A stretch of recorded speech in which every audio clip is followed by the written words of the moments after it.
अनन्त्वा गणपतिं हरिवदे हेनावविद्महे नमो वयं वै प्रभराय गुरुमहे ओम तत्ब्रह्माय नमः आमाहजगदेनो लक्ष्मीवर्धकामनि रङ्गप्राकारार्थेष्टङ्के तमे गृहादरादृशानित्यवन्ने रस्ततो सकममागोदं वादशालये तत्तदायताक्षे प्रियमिषारविन्दहरे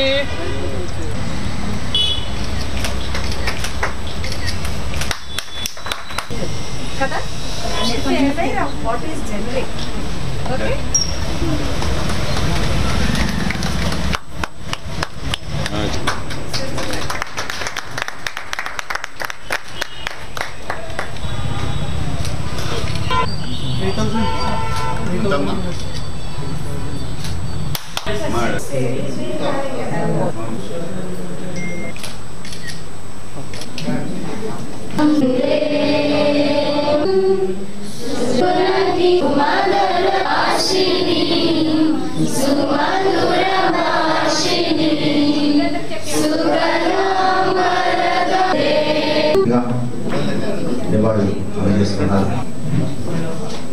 అదేవిధంగా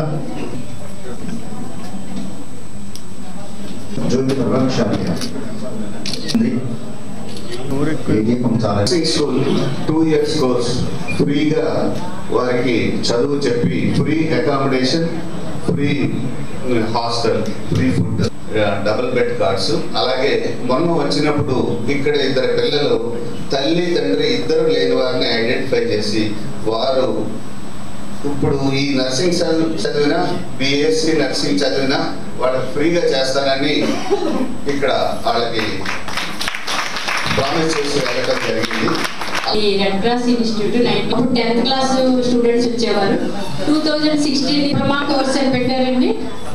ఏ గ్రూప్ అయినా పర్వాలేదు సార్, వాళ్ళు ట్రైనింగ్ అవ్వడానికి అవకాశం ఉంది. తర్వాత పెళ్ళైన వాళ్ళు, తర్వాత విడోస్ కూడా వాళ్ళకి కూడా అవకాశం ఇవ్వడం జరుగుతుంది. వాళ్ళు కూడా ట్రైనింగ్ అయ్యి వాళ్ళ కాళ్ళ మీద నిలబడడానికి అవకాశం ఇప్పిస్తున్నారు. ఈ రెడ్ క్రాస్ ట్రైనింగ్ అనేది చాలా వీళ్ళ జీవితాల్లో చాలా ముఖ్యంగా జరుగుతుంది. ఎక్కడైనా ప్రైవేట్ జాబ్ అయినా జాబులు ఇవ్వడం జరుగుతుందండి. సేవ చేసే కానీ నర్సెస్ కానీ సేవా సంఘాలు కానీ అన్నీ ఉన్నాయి. దీనిలో ఈ రెడ్ క్రాస్ అనేది ఆ symbol it self indicates red means blood, blood is red, cross means you can go and study. I cannot explain, I need not explain, I can't explain by this short period. So ఏంటి అంటే ఈ red cross sir Jean Henry Dunant అనే ఒక Scotland Switzerland person. ఆయన పుట్టింది ఎప్పుడంటే May 8th, 1828.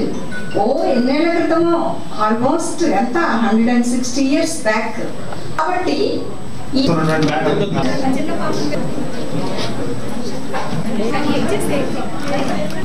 Lighting of students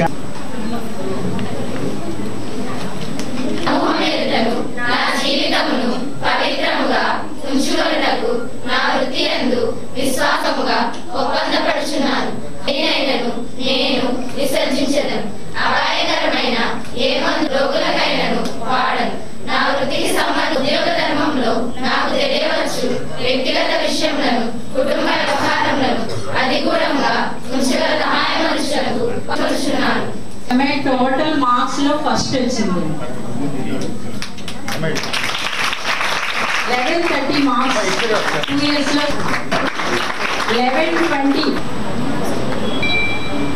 అచ్చు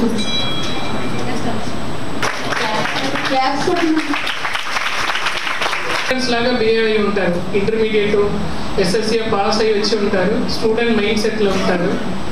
మీ తల మీద ఒకటి పెట్టి మీరు నర్సుగా ముందుకు వెళ్తున్నారన్నది అది జరుగుతున్నాయి. క్యాపింగ్ సెరిమనీ, పిన్ని, whatever name they call.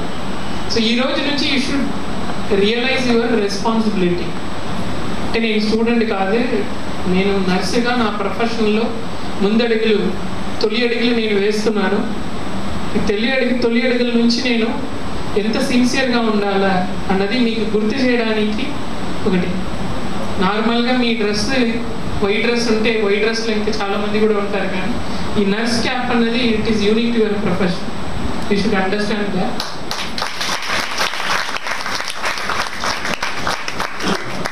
మీరు నర్సుగా మీరు హాస్పిటల్కి వెళ్ళినప్పుడు you will not have any authority. డాక్టర్స్కు సూపరింటెండెంట్స్కు అథారిటీ ఉంటుంది, కానీ ఒక నర్సుగా మీకు అథారిటీ చాలా తక్కువ ఉన్నాయి, కానీ రెస్పాన్సిబిలిటీ అందరికన్నా ఎక్కువ మీకే ఉంటుంది. హాస్పిటల్లో డాక్టర్ ఒకసారి 2 సార్లు రౌండ్స్ వచ్చి చూసి వెళ్తే అంతే, వాళ్ళ పని అయిపోయింది. సర్జరీస్ అన్నది వేరు, కానీ 24 hours సర్వీస్ చేసి వాళ్ళు ఇచ్చిన ఇన్స్ట్రక్షన్ని పాటించి ఆ పేషెంట్ కేర్ తీసుకునే మ్యాక్సిమం రెస్పాన్సిబిలిటీ మీదే. ఇక్కడ మీకు అథారిటీ ఉండదు, కానీ మీ రెస్పాన్సిబిలిటీ ఎక్కువ ఉంటుంది. అది మీరు అర్థం చేసుకొని వర్క్ చేయాలి.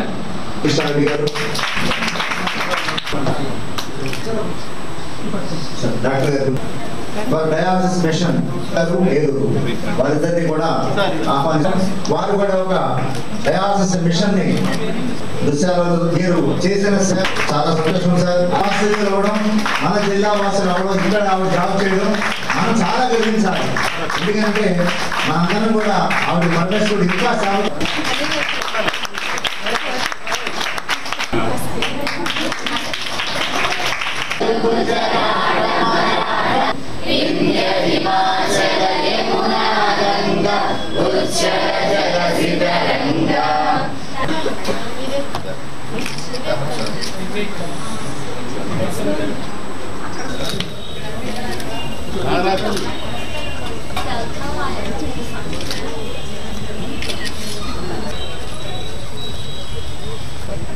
ఓకేనా?